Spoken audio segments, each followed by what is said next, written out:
Hi, good afternoon, everyone. Welcome to the latest installment of the Syndicate Webinar Series, which you're hosting. This episode's about how to commercialize the syndicate. So we're going to be talking about types of fees, carry, different terms, and other ways to make money from syndicate. We've got Oliver, who is a regular on this series. We've also got Jonathan and Daniel, all have syndicates of themselves. And you know who we are, Mara. Hopefully, we're an SPV provider working with a number of syndicates on early stage type investments. I'll then pass it over to Oliver. Do you want to remind everyone about yourself? And then John, Daniel, if you could give a quick intro about yourselves as well, and then we'll dive in. Thank you.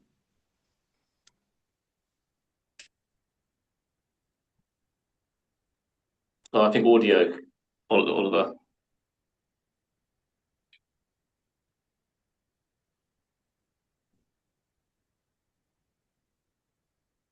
Still not. How about we jump onto John? Do you want to give an intro just whilst waiting for Oliver's audio? Yeah, sure, no problem at all. Hopefully you can hear me. Hi everyone, my name's John. I'm the co-founder of Revenue Syndicate, which is a go-to-market focused angel syndicate. So we try and fill the void of providing advice and kind of go-to-market strategies to kind of early stage founders. Bit of context, we got around 650 um, revenue leaders across the UK and Europe. We've done about 40 investments, and yeah, we predominantly focus on kind of pre-seed, seed, UK-backed businesses. And separate to that as well, I also run a early stage startup called Trusted IQ. But yeah, thanks for having me on, Sasha.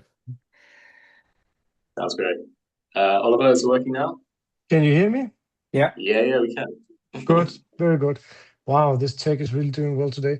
Yeah, so Oliver from Hersir Ventures, running a syndicate as well. I've been doing so for 1.5 years so far. I'm basically investing early stage, mostly in the Nordics, but also across Europe, preferably pre-seed and Series A. Done 8 investments with Mara so far, with around 50 investors, deployed a bit over €1 million. Not a big syndicate. I think we have around 150 members in total, and like 1/3 is active. And yeah, super happy to be here again. Excellent. Hi, everyone. Daniel. My name is Daniel Mician. I'm a venture capital investor based out of London. I spent about 5, 6 years running a venture firm backed by a single family office. And a few months back, I left to start my own firm. And it's basically doing deal by deal venture style investing. So A to C stage companies. And effectively, I'm using my network of around 400 plus family offices as my kind of base of investors. Sounds great. Thanks, guys. Could each of you talk a bit about how you charge fees, numbers, if you can disclose, setup fee, any annual fee if possible? I know it's quite hard in these early stage type deals, and carried interest, and if you have ranges for different tiers of members. Yeah, maybe Oliver, you can start first. Sure. So I can say at least my journey was before really getting into this is really trying to research the market. And what I saw is that there's a lot of different levels and a lot of different areas of venture. You see something in early stage, see something else in later stage. I ultimately ended on going on 5% setup fee. So basically, I tell my investors that a part goes to Mara, another part goes to me. So it's basically to cover cost. And what I also tell my investors is actually I pay back the setup fee, the 5% when I exit an investment, presumably that is profitable, of course. So that's at least on the setup side. And on the fee side, I take the performance fee side, I take 20% carry. And I think it's not unfair in the earliest of stages, but coming later stage where you're presumably more passive and less involvement and so on, it's quite natural to see it become lower. So, but for me at least, I'm keeping the level at 5% setup and 20% carry. How about you, John? Yeah, sure. So we've toyed with multiple different iterations. We got a very similar kind of setup to Oliver, which we landed on. So we do a kind of base fee for any investment that we do, which sits around 2.5%. We take a bit of a different angle as well from Oliver on we do charge the founders. So we do like a straight fee of about 1.5K for each investment that we do, and that's really just to keep the infrastructure of the syndicate running. And then in relation to carry, we do, yeah, pretty standard. We do 20%, 20% carry. We did toy with having like different tiers of membership for our syndicate. So we had like a monthly subscription model where members were paid like up to like £30 a month and they would have reduced carry. And we done that down at like 15%. That was just to really start off, just to kind of get some money in. And then since then, we've kind of reverted straight back to just kind of the 20%, 2%, and then charging the founders. So that's how we've kind of built the initial structure. Yes. Yeah, thanks, Jonathan. I don't know, very similar to you guys. So I think I'm just trying to phrase it a bit differently. So because I'm positioning it not as like a syndicate, but more like a venture capital firm doing deal by deal. I'm calling it management fees, carry. So I'm saying 1% management fee capped at 5 years, paid up front. So effectively, it's 5% up front. Actually, Oliver, I quite like the payback idea once you get the carry, because obviously your main kind of compensation element is going to come from the carry if the investments do well. So that's a pretty smart way, I think, to do it. So I'll actually take that into account, I think. And then on the carry side, 20%, although quite a few investors do negotiate and try to negotiate. And I've also seen people do 1 and 10. So let's see, because I'm dealing with quite sophisticated investors and family offices generally for my investor base, they tend to be a bit harder to negotiate with, right? Because if you can put in a larger check, then they probably have more leverage from a negotiation perspective. Okay. I think it's actually quite interesting perspective, Daniel, because it also comes back to what kind of investors are you working with. I mostly deal with private investors, and there's a few family offices there. But if I told them that I was taking a management fee, they'll be scratching their head. And there are always sometimes a little bit of pushback on the setup fee. But then again, the narrative about saying this is just to cover cost and I'll actually be repaying you. The only way I want to make money is on carry. That kind of eliminates that. And I can definitely understand, like, a family office would actually be worried if there was no management fee, only a setup cost. And then the other thing is, like, in some countries, at least in Denmark, if I charge on a contract per se management fee, I would be considered a fund, and therefore I will be forced into regulated entity at the local FCC and so on. And I think there's a few other European countries that might fall under the same. But that also works. I also know very established firms do something very similar to you, Daniel. But then they will do 2 to 5% upfront. There will be 2 to 5 years upfront, and then it will be 1% afterwards if it goes longer than that. Yeah.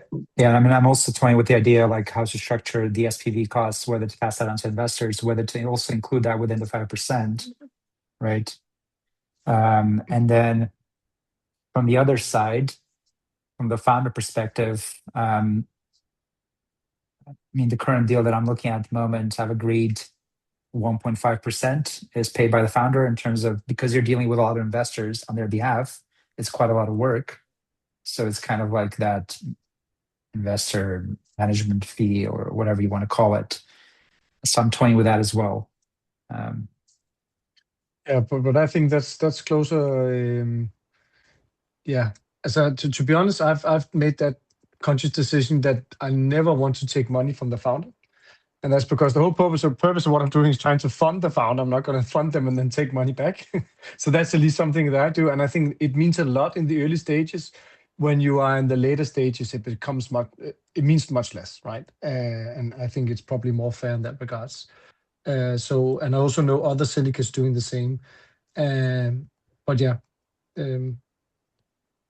Yeah, I mean that's my approach as well. Like it's basically you're not taking 5 or 10% or whatever from the founder. It's like a small fee, which is kind of almost immaterial. But anyway, I'm still trying to figure out because I want to find the right balance between charging as little as possible to the investors while still being able to run an actual team, right, of people that actually do this full time and actually find the best deals, right? I was gonna So say one thing that we that kind of dictated like our model was kind of the SPV cost and how they structure, whether it's like a percentage of the amount that you raise or whether it's like a fixed amount. Yeah. Like as we've toyed around, and luckily we landed on Mara now, and that's our main one. But like based on what we were working with the SPV provider, that kind of dictated like the outgoing costs that we had, and that's kind of been a factor for us as well. Yeah, that makes sense. That makes sense. Are there other costs that you've explored? Like there must be legal due diligence fees. Is there a way to kind of bolt that on top of the investor fees, or get the companies to pay that separately from the other fees, or would you just count that including what you're going to make from the deal? For I us, normally. Oh, go ahead. Sorry, Jonathan. yeah, I was going to say like we typically don't like lead unless there's like an institutional fund that's kind of leading the investment. So like we 9 times out of 10 we piggyback onto the terms that have been predefined by the lead investor. So yeah, like when we haven't really explored any like additional add-ons in relation to kind of that part. And I can only say I've only once needed to do some legal work related to a deal, and I just covered that out of the setup fee. It was thankfully a larger deal, so it was possible. And in general, when you have these investment rounds, there is a sum of money for due diligence, and it's for the discretionary placement of the lead investor. So you probably need to align with them, get a part of that pool if you want to get something reimbursed from the company, but not something that I would pass on to the investors and to the company itself unless it was agreed upon. Yeah. yeah, exactly. I think it really depends where you stand in the deal. If you're one of the lead investors, if not the lead investor, then it probably makes sense to have some sort of agreed amount with the company and for them to pay for it. I think that's the kind of standard practice. If you're just the follower and the lead investor negotiate all the terms and the terms are kind of set to you on a plate, then I think as long as you kind of trust the lead investor, of course, and they're using a reputable legal firm to do their legal work, because ultimately you want to do right by your investors to make sure that they're signing up to a deal that's robust, right? So it's actually good to have proper legal work done. So if you can rely on a lead investor and their legal team, then you probably don't even need to charge anything, right? Especially these days with AI, I mean, it's you can probably catch any kind of legal traps pretty quickly, unless it's a super non-standard agreement. Yeah, agree. What about membership fees, John? You touched upon this in at the start. It sounded like you discontinued that, but just some reflections on how that went, some learnings for others. Yeah, like I think because this was when we were kind of early doors and we just needed some money. Like we don't do this full time, we run it on the side project. So like it was really just to keep the lights on in the business, and we had like a set number of members that were paying a monthly subscription just so we can maintain kind of the Slack channel, website, etc. I think the main thing we saw was that the returns are way more lucrative when the carry is higher. So at the expense of like an extra 5% carry for a subscription fee, we just found that it was much more favorable to like just have everyone on a base, and then play it from there. The one thing we have done is like, and we might explore this again in the future, is like when we do get very good deals from like tier one VCs, they are very, very select, like the companies that we back in terms of who they want in the syndicate. So we kind of have, because our syndicate's around 600, so it's not small, like very niche syndicate. we've now started to segment the syndicate into like very high value net worth individuals, mid-tier, and then kind of just passive members that just want to learn a little bit more. And yeah, for those really hot deals, like we might do some kind of membership model later, because in those instances we only get like 10 to 15 people into the investment, and like obviously if for tier one's back in it, there's a very good likelihood that will be a very good returner for them. So yeah, I think it's good, it makes sense, but I think that you have to break out like what's the value add that you're going to get if you're going to do that, and reducing carry might not be the best way to do it. I can say I've also considered it at some point, because for me, when I started it, I actually really wanted to be a business. Like I wanted it to produce some steady cash flow. I wanted it to be something that you can build like a team organization around. But it is difficult doing so. But for the end of the day, for me, when you charge a membership fee, you kind of commit to a certain deal flow supply. And when you do as such, I don't necessarily believe that the quality can continue being there. So ultimately, you will compromise on quality to keep up on the supply. And then, in my opinion, you become a subpar syndicate, because you're just taking everything in that you can do and sending it on and see if something sticks. So I see these, and it's the easiest way to get like a steady income if you have like a big enough members group. But personally, I'm doing it for completely different reasons. I just really want to back the right founders and the right companies. Sometimes it means I do a lot of deals. Sometimes I don't do any deals, but I'd rather do it as such. But it's definitely a good way to get some steady cash flow if that is a priority, especially trying to build a team and setting up the office and expenses and committing to something. Yeah, I mean, from my perspective, the challenge is really the timing, right? Because a lot of these family office investors, they like to do their due diligence. So it's moving quickly enough. So the way I'm thinking about it is in the future, potentially have them commit to an annual sum. Like, okay, it's like a non-binding sort of commitment. Pledge funding, kind of. Correct, like a pledge and of X amount this year. And then effectively they'll have a proportion of each deal that we do for that year. That's the way I'm thinking about it. I wanted to keep it still sort of deal by deal, so people have visibility on the deals that they put money in. Of course, if you do like 4 deals a year, you can still pick and choose kind of thing. But at least you're not committed for a 10-year period into a fund that invests in 20, 30 deals that you don't really know what they're going to be. So if they're not happy with the investments that we're making, they just don't pledge the next year. I have an idea of what something in between a membership and a pledge fund could be, is when you do a fund with a strategy of LPs leaning in with like a certain ticket size that enables them the first right of refusal for deals that you come up in the future, right? So they will maybe subscribe a base 100K, 500K, maybe €1 million. So they will be in all of your deals. And then there's selectively ones where they can lean in, more like a typical PE model. That is one way you can get kind of a membership fee, but then you have, of course, all the legal structure that needs to be in place as well. But and then you can actually use that to anchor SPVs, and then you can have other investors in syndicate co-invest with that in that SPV. So that's an idea I've been playing with that could be possible. But then again, you kind of need to raise a fund to do so. But it doesn't need to be a big fund. It just needs to be something that potentially covers costs and you can anchor SPVs with. Yeah. Okay. How about are you guys exploring secondaries for some of your earlier, bets as a way to be a kind of like market maker to generate some trading activity for fees? Is that something which has crossed your mind? I know it's something we've touched upon, Oliver, as an idea.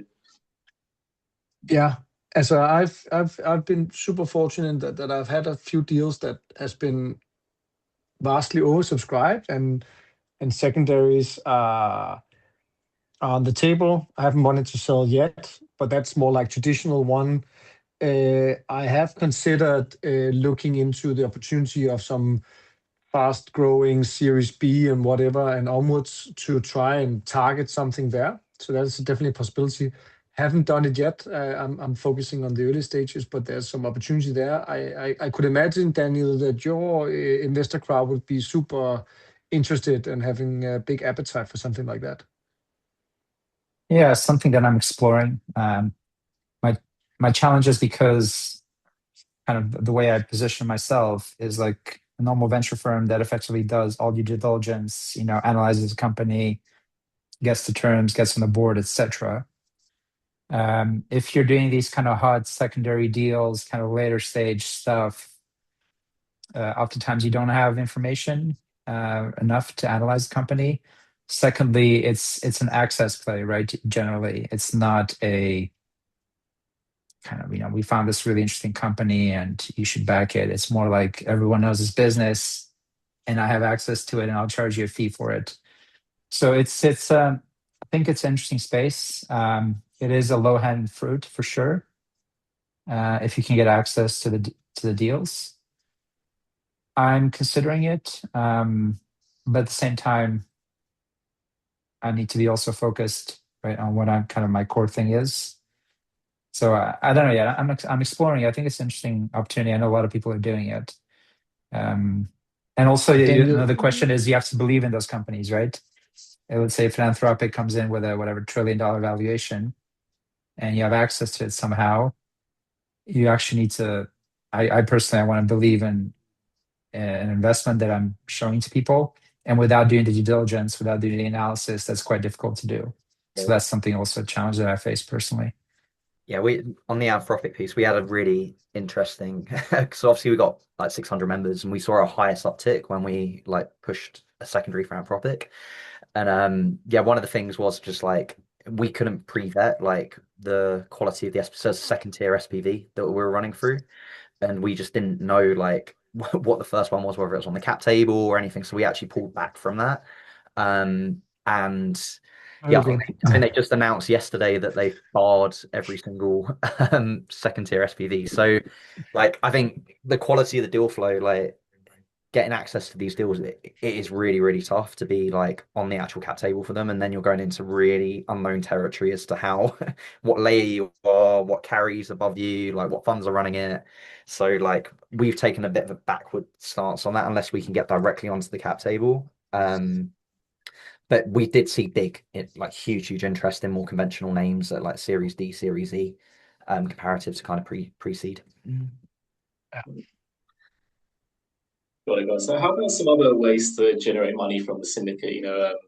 Sponsorships, newsletters, events. I mean, Daniel, your network of 400 family offices, Jonathon, 600 odd members.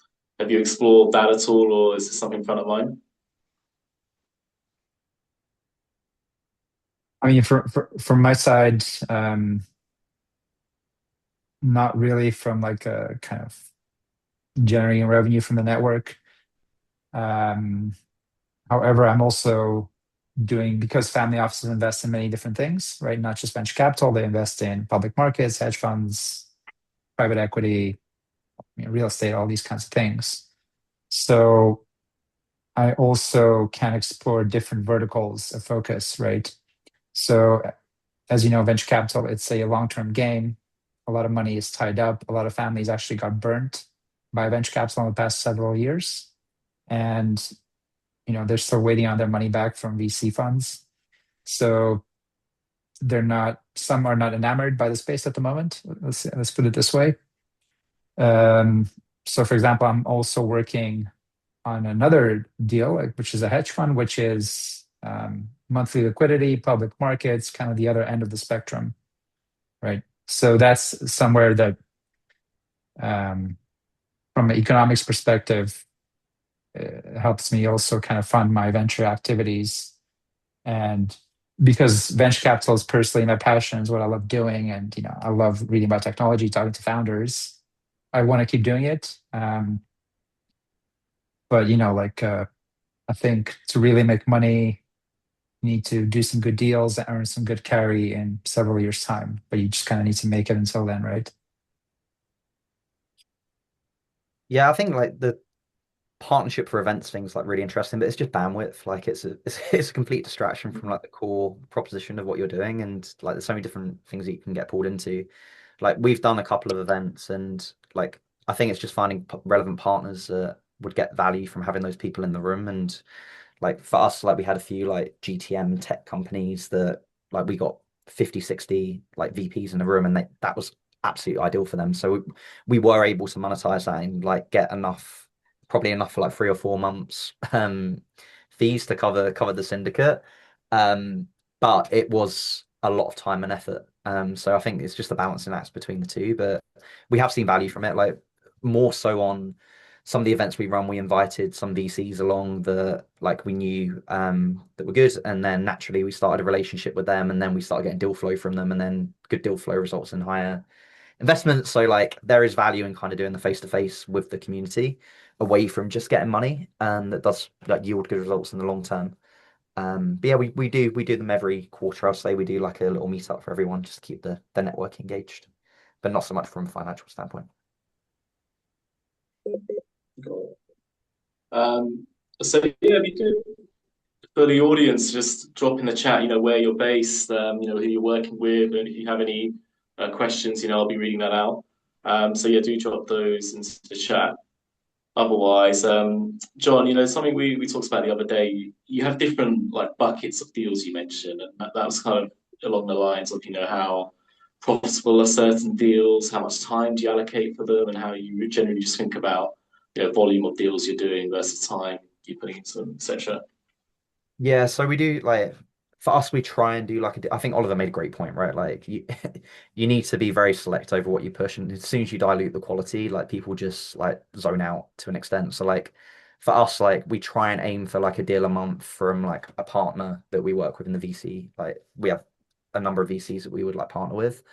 But we can go like at the moment we're on a bit of a dry run for like 2 to 3 months now. So like we just haven't come across a deal that we think meets the standard that we want to push.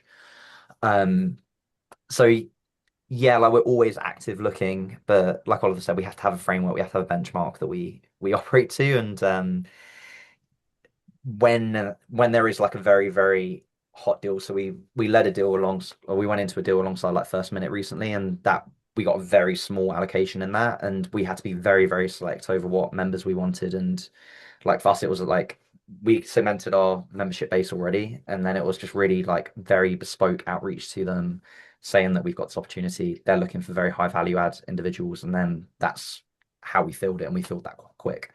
um but yeah, like more times out than not, we get a set allocation, and then we have to fine tune the members to be able to fit it. But I'm not sure, Daniel, do you see that, or Oliver? I also have a question for you, Jonathan and Daniel. What do you think about like minimum investment ticket sizes? Like I think that's also a good question, also related to the economic parts and so on. Like what have you done, Jonathan? Yeah, so the whole like the reason why we set up the syndicate was to like allow everyday people that work in GTM to be able to invest. So like we really didn't go from that angle of like we want to make a crazy amount of money on this. So we set really low minimums of like 1,000 per investor. And like the idea was that people people in like conventional jobs can do multiple investments at very small amounts just to build a diversified portfolio. And we've retained that the whole way through. Like has it impacted the amount that we can put on the thing? Absolutely, because most people default to the lowest. But it's really I was gonna say so, yeah. yeah. So like it's not ideal, but it's I think when we look back at like the value add from the founders when we've actually caught up with them like later, like a year from the investment, the smaller ticket people are usually the ones that like really do add value, and they really like getting involved because it's like their first time angel investing. They're more doing it just to get exposure. So for us, that's a big part of the syndicate is like what value add does the community provide on go to market, and we feel that lowering that threshold actually allowed more people to come in that could give value. But yeah, like have we struggled with high deal commitments? Absolutely. So yeah, I do believe there is a flaw. Like if I was doing it again in a different community, absolutely I'd set a minimum, and exactly what kind of Daniel was saying, like pre-commit upfront as to like rough amounts that they can invest throughout the year, because otherwise you just get a lot of passive people. Yeah, I think from my side, Oliver, it really depends on, I think, three things. Who is your investor base? What kind of deal it is, right? How much allocation do you have? And also, I think, what stage of your journey you're in, right? So I think, first of all, if you're just starting off, I think beggars cannot be choosers, right? I think you just need to gain people's trust, right? Ideally, look, I'll be targeting a minimum 250K check. That's kind of what I'm aiming for per family.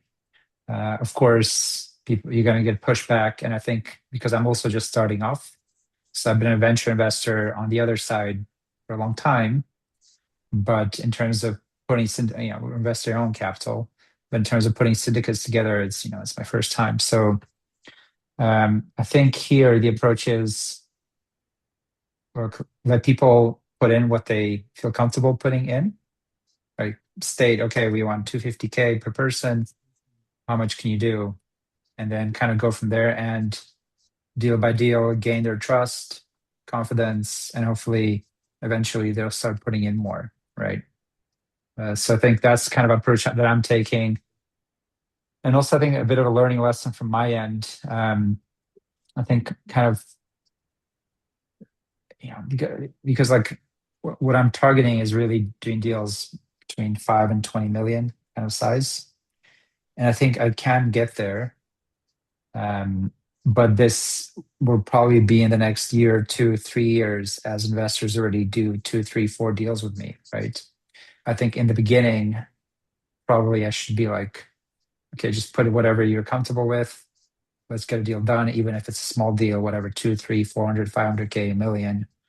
Fine, let's move forward. And then the next deal, you'll do more and more. At least that's how I'm thinking about it now.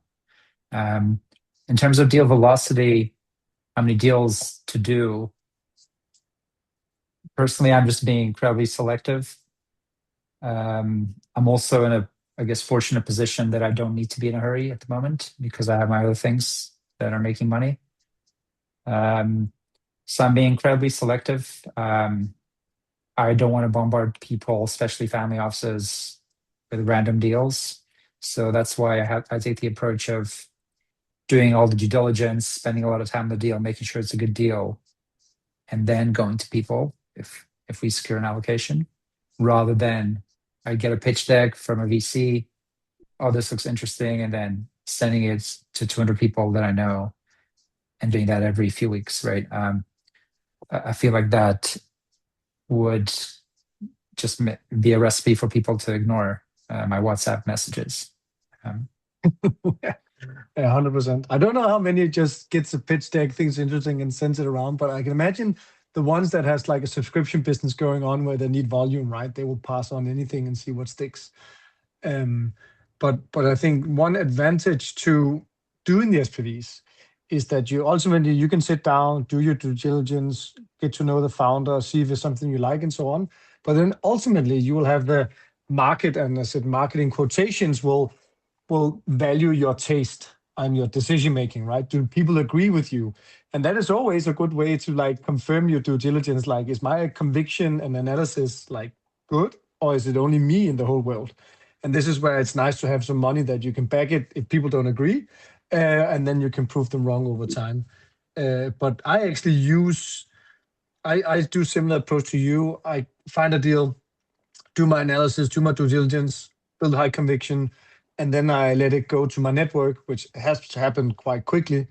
But then ultimately working with the founder, discussing the case with every syndicate member also really helps you with the process, right? You're confirming your bias, you're getting challenged, and so on. And ultimately, you either build your conviction really high, or it actually crumbles, and you're like, okay, I better actually pull away from this deal, which is also happened.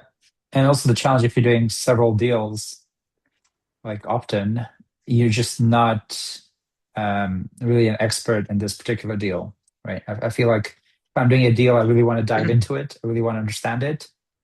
And I don't know how you guys do it, but I have actual calls with investors to run through the deal, right? Because it's not just they're not the kind of investors that would just look at the pitch deck, maybe our investment memo, and then decide to invest. They need to actually do their own due diligence. So yeah, I actually need to spend time and understand the deal and be able to answer all their questions. Yeah, I don't know, do you guys speak to investors, or is it more kind of they just trust your judgment and push the button? Ours is more volume, like just the quantity of people we have. So we like what we do is we want a session like this where we have the founder on and then have investors join the webinar when they do the pitch, and then we collaboratively add them into like the Slack group. So any kind of questions that people have got, they can put that in kind of the general channel, and then we get live questions that come up during the pitch. But for ones where we have high conviction and like we reach out to some of the members directly, that we usually try and connect them with the founder, just so that they can ask like very specific questions. But yeah, like it's multiple different angles. Also, it'd be interesting to hear your approach. Like, if you have a large investor base, and let's say you have a deal, how do you approach actually seeing who to contact, whether this is the right deal for that person or organization? Do you have some sort of CRM database that you track everything with? Yeah, so is it AI searchable? Yeah, so we use Airtable, and then that's like our central like CRM to an extent, and then we've got like pooled information on every single member as to how much they've invested, what deals they've invested in. We've categorized the investments by stage, sector, and then when we get a new deal, we tend to reference that, and then we know roughly within the syndicate base which ones would likely have an interest in it, and then if they haven't expressed, we usually reach out and just ask why. Like what's the reason why you're not exploring this one, and then we usually get some good feedback on that. Yeah, I think I'm somewhere in the middle. Like I tend to talk and speak with every single investor, having either a brief or longer discussion about the case. And then I do these fireside chats where I invite the founder to have a talk about the company, ask a lot of questions, normally record it because people can't always join at time. But yeah, but I do very much bilateral. Like I've only once like put in a pool, like a big WhatsApp chat, having people there, but that tends to be people that already are committed to the deal. I don't want to have a big group of people that are not really sure. And of course, if there's somebody there that has a strong name, like a famous investor or VC, it helps a lot. But it can also go the other way around, that they say, "Oh, I'm not investing," and then leaving the channel, and then it's just going to spread like wildfire. Haven't happened yet, but at least something that I'm fearing of this community exercise. I don't know about you, Daniel. Do you kind of mingle your family office investors together, or you also do like more bilateral and like leave them alone? It's very bilateral. Yeah, tend not to. And then sometimes if people are investing, then I connect them. I connect them also with existing investors if it's relevant. Usually the deals that I'm working on, I'm quite good friends with the investors already that are part of the deal, that know the company really well. But yeah, generally it's not like a group approach. But that might change. I don't know yet how to approach it. What's the most efficient way? So I'm looking to hire now like a founder associate / AI automation person, which will effectively come into the business and try to make everything as efficient and automated as possible, which I think is quite useful where you have to deal with a lot of deals, analysis, and also LPs, right, at the same time. So that's also something I'm kind of working on at the moment. I'm sorry, I lost. Can you hear me? Yeah. Yep. Okay. Sorry, I left the call by accident, so not. No, but I think one advantage you actually have, Daniel, is that from my knowledge and my experience from my family offices, if you have some strong names that are investing in a deal, you can really leverage that to pull more investors in, saying XYZ family office is actually leaning in and participating in this deal, and that tend to spread like wildfire. Is that your experience as well, or is that more like a not the case? It's like a lot of these family offices are private, right? I think people look more at the VCs that are backing these firms. But yeah, of course, if like a famous family office comes in and backs it, then I guess it's a plus. But yeah, I don't know. From my experience, I haven't really seen it that much. What I'm seeing is actually people, Oh. if you're investing in something, they might introduce it to other people, right? Oh, like we're doing this. And oftentimes families actually do deals together. So that can happen. And that leads me to another question. And another question, Jonathon and Daniel, do you do any referral fees? Like, do you incentivize any existing investors to pass it on the deal, and then get some carry discount if they get somebody on board, which I've heard others doing? Oh, Daniel. I don't do that. Maybe it's an interesting idea. Could be. I just think it just makes things a bit too complicated. Yeah, we've only had one instance of a company that we backed, and we're able to put an introduction in for their lead for the next round, and we got like a 1% kickback on that. But that wasn't really planned. Like that just came around naturally. But yeah, I think it's a good. But it's more like from when your syndicate members are investing, and they say if you find any other investors in your peers and whatever to join this current investment, right? Then you can give them some discount on the carry. It's more like that. But you haven't done that either, Jonathon? No, we haven't explored. It's a great idea. We haven't done that though. No. Another way. For some, sorry, go ahead. No, go ahead, Oliver. Sorry, I was going to jump to another. No, I've tried something similar, but to be honest, it doesn't really materialize from what I've seen so far.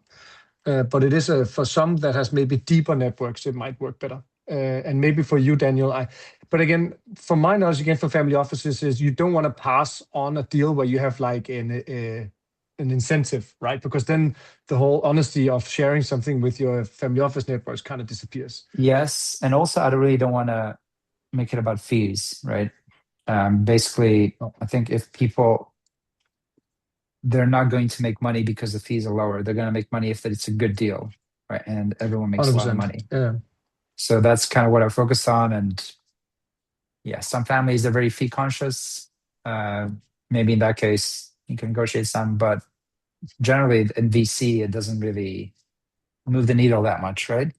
Because it's either going to go to zero or it's going to be like a decent X return.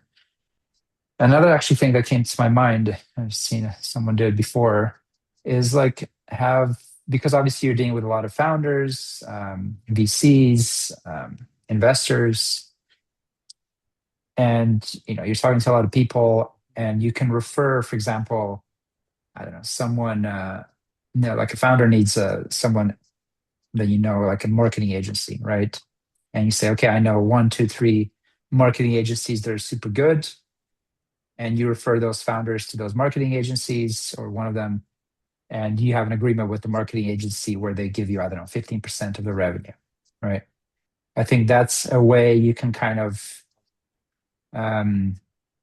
keep afloat as well, right? Because it's recurring revenue, and it's one way you could also potentially make money. Mm-hmm. That's true. I haven't done it personally, but I don't think it's a bad idea. And I think it kind of makes sense. Yeah, we done that with some recruiters that like for sales related roles, and it was like ones that we'd worked with previously, and like obviously they come in good faith. So yeah, I think that's a great model if you can build the relationship with the founders to do that. Yeah, like have a roster of different people that you work with that are really good. And it's kind of like a win-win situation for everyone, really. Yeah. I'm really curious. Have you guys come across any syndicates that are really monetizing like consistently on I don't know, Sasha, maybe you've got the lens on this on everyone, but any syndicates that are making like really good recurring revenue away from just carry? Because every single syndicate I tend to speak to tends to be like floating just head above water a little bit rather than actually like making like yeah, being like drive for the business.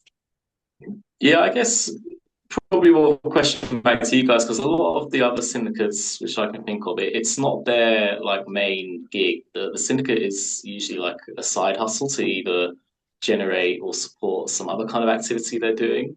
They could be a fund themselves. They have a syndicate on the side to co-invest in things. They could be a media business, and the syndicate is an offshoot from the distribution which they have, for example. But yeah, I don't see too many syndicates like scaling massively, like as profitable. They're usually side businesses, etc. And I think it's because of the amount of effort you need to put into deal by deal fundraising is quite time consuming. And like the fees are quite good. 5% typically what we see. But in terms of like the hours needed to push it doesn't quite cover it. And then how do you really scale it into like a big machine? But then that reduces quality as well. So it's quite hard to strike the balance, to be honest. How about reflections on your own syndicates?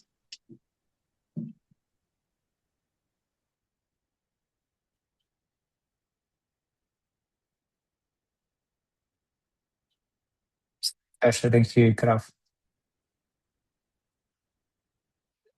At least I can share that I gave up the idea to make it profitable to run my syndicate in the first place. I made it a goal that I want to cover my expenses related to running the syndicate, but not paying myself a salary at all. So I'm opting to either get some exits or build a fund or join a fund. It's basically one of the three ways to do it. I don't necessarily believe in this. You can build a business with consistent high quality deal flow and make money out of that. Like have that as like your North Star, because I think you will eventually not be able to deliver. But yeah, I think either you need to do it at scale in terms of ticket size like you, Daniel, or you have to do it at volume like Jonathon's doing. The middle way is not the way to do it, at least from my understanding. I've seen people monetize it well, and I think do quite well. Slash to your question. But again, I think to Oliver's point, it's more, I think, targeting larger investors, right? Doing larger deals. Yeah, that's where you can actually, I think, build a business or the volume game, right? But the volume game, you're kind of forced to always feed new investors in. Volume game means you have a lot of small investors that will invest some money and then they will become passive, right? And then you need to have this constant machine to get them into the wheel. Whereas when you go for larger deals with larger investors, like they're kind of in the game of investing, right? They're getting proceeds from other businesses or returning capital from other investments that they need to place again, right? So ultimately, I think, Daniel, you are in the end of the spectrum where I actually think you can build a more comfortable, sustainable business. Whereas I think it's like a constant marketing networking game in a different end. I don't know. Do you agree, Jonathon? Do you feel the same, or is it like? I fully agree. You get like this initial interest when they join, where it's like we'll do 3 deals consecutively, and then naturally it takes 5 to 8 years to get the return on it, and then they just sit there. And it's like, yeah, I think exactly what you guys said. Like the high net worth individuals are diversified across loads of different asset classes, like bigger deal tickets. Like you can, I imagine, make a much more consistent revenue on like just monthly income rather than a big exit. Yeah, but if you do like a €5 million deal and you take 5%, that's substantial. Compared to a volume game, it's a completely different one. Then it kind of works, right? So I can only say I'm trying to work my way up, but you have to start somewhere, and it is easier to start with smaller tickets and then move up. No doubt about it. I think for us, like the main issue we've had is like if we went for the bigger approach of like larger allocation, like we've been very fortunate that we have like up to 100K tickets, so we can get into pretty much any deal to an extent as a follower. Whereas when you're leading, and we had a big debate amongst this a lot among us, is like when you start increasing your ticket size, it's like then you're competing with the actual lead VC to lead the round, and then your deal, the amount of deals you can get into massively reduces. And like like that was a conscious choice that we made, was like, hey, where do we feel we can get more value? We get more value spreading across multiple good deals where we take a smaller allocation rather than competing with the lead to lead a 5 million or 3 million, like, and actually become the lead investor for that ticket. Yeah, that's a good point. But it also depends which stage deals you're targeting, Exactly. and what kind of companies and sectors. So I just spoke to a founder. He's raising Series A, a couple $100 million. So like, if you get you can get 5 million of that pretty easily, right? You're right, it's bang on stage. Yeah, I think for us we're the pre-seed seed, so like it's when you're early pre-seed seed, and especially I guess in the UK, there's not. I mean, people are raising like what 500K to a couple of million, so there's not much bandwidth. And also, I mean, would like to hear your thoughts on that. But if you're in the US, I feel like there's just so much more money floating around. People are writing million checks here and there. It's like it's nothing. I think here you're still fighting for whatever 50K, 100K. Yeah, it's a different ball game. yeah. Where are you putting your focus on, Daniel? Are you mainly going after the US? And that, like, no, Europe, US. I'm pretty optimistic. Yeah. So what are the key takeaways? Larger deals, later stage deals, and US money.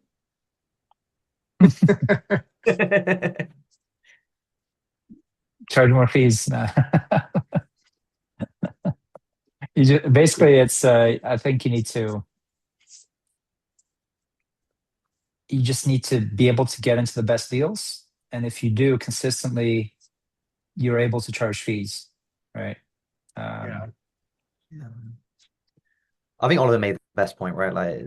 Like your what's the objective of the syndicate? Is it to become a fund? Is it like, because I think that, like, can you monetize? Like, my view is, and I spoke to, like, I think it's really difficult to monetize a syndicate. Like, it's really tough, and like if you're building a credibility and you're building that to then go into a fund, like then that's a big returner. So like our ethos was always like, is that an option for us? Yeah, like we would like to build a fund at some point. So like now the short term financials not really a focus for us. It's really just getting a good credibility and getting into the right deals. But yeah, I think that's going to vary syndicate to syndicate, right? As to how they, like, what is the objective of the syndicate? Yeah, I think that's a very good point. Like, my takeaway from this conversation is like, if you go in somewhere building SPVs, like saying you want to build a fund, you want to join a VC firm or whatever, I think it's fine. You can start with the small tickets and you can do that for some time, but consistently doing that over 5-10 years, it's such hard work. It's incredibly hard work, and the wheels will not really turn by itself unless you go upstream, do bigger deals with bigger tickets with bigger investors.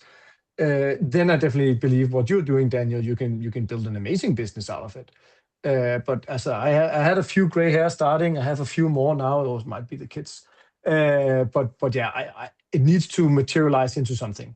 Either going upstream, building a fund, or joining a fund.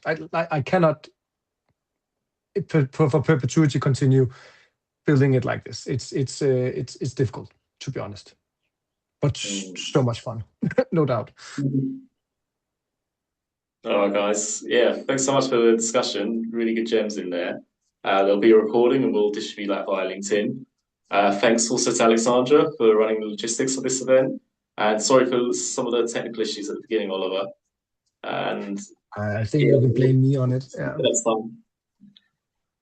All right, guys. Thanks so much again, and hope you enjoy your evening. Thanks very much. Thank you. Thanks, Oliver, Jonathan, everyone. Yeah, thank you for sharing. Bye, guys. Thank you. Bye.